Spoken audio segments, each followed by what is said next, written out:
এবার আমি মিসলিনিয়াসে যাব।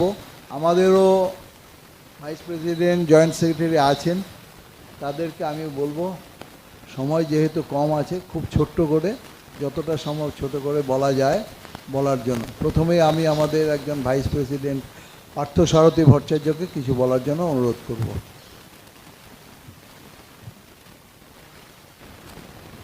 প্রথমেই আমি আমার সকল ব্যবসায়িক বন্ধুদের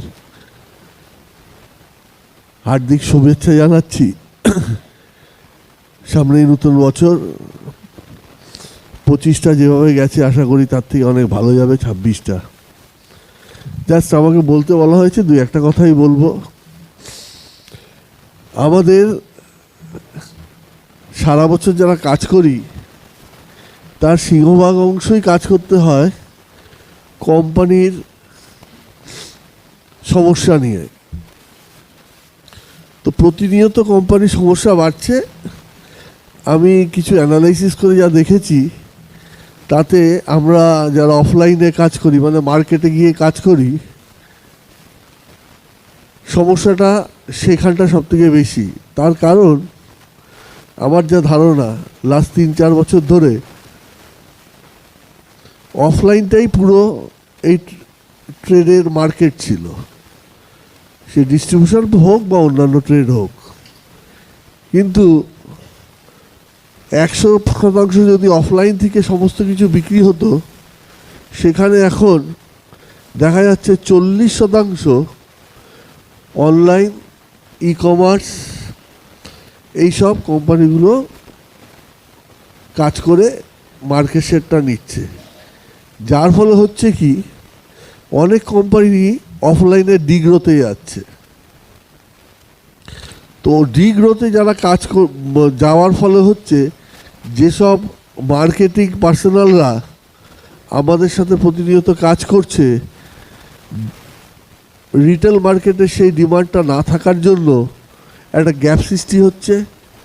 গ্যাপ সৃষ্টি হওয়ার জন্য সে তার চাকরি বাঁচাবার জন্য এই বিভিন্ন রকম, আমরা এতক্ষণ যা শুনলাম, একটা মানে অবাস্তব জিনিস চাপিয়ে দিয়ে সেই মাসের চাকরিটা, আপনারা লক্ষ্য করবেন, মাসের চাকরি এখন মাসে থাকছে, সেই মাসের চাকরিটা সে বাঁচাচ্ছে আমাকে বেড়ে।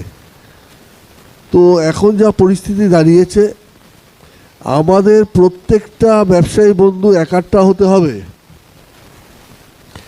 আজকের এই কোম্পানি সমস্যা নিয়ে 10টা আলোচনার ভিতরে দেখলাম 6টার সমস্যাই আমাদের একটা লোকাল কোম্পানি মুখরোচককে নিয়ে। কাউকে বন্ধ করে দিচ্ছে, কারোর মার্কেট কেটে নিচ্ছে, ইত্যাদি ইত্যাদি ইত্যাদি। তার কারণ সেও নিশ্চয়ই ধাক্কা খাচ্ছে রিটেল মার্কেটে, যার জন্য তার ইচ্ছা মতন সমস্ত কিছু চাপিয়ে দিচ্ছে।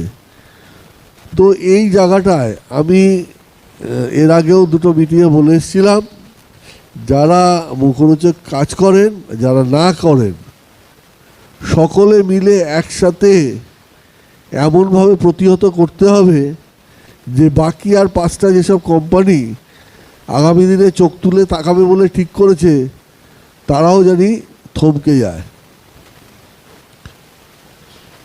সরি। তো আমার মনে হয়, ওই একটু আগে বলেছে ঘরের ভিতরে না বাইরে, আমরা কিন্তু ঘরের ভিতরে বাইরে একই সাথে কাজ করি, তবে আরও বাইরে গিয়ে এবার কাজ করতে হবে সবার যদি ব্যবসা বাঁচাতে হয়। তো আমরা মাঠে নেমে সেই পুরনো দিনের আমলের মতনই 50-60 জন ডিস্ট্রিবিউটার গিয়ে যে নূতন নিয়েছে তাকে বাধা দেওয়া, কোম্পানির স্বেচ্ছাচারিতা যেটা চলছে সেটাকে বন্ধ করা।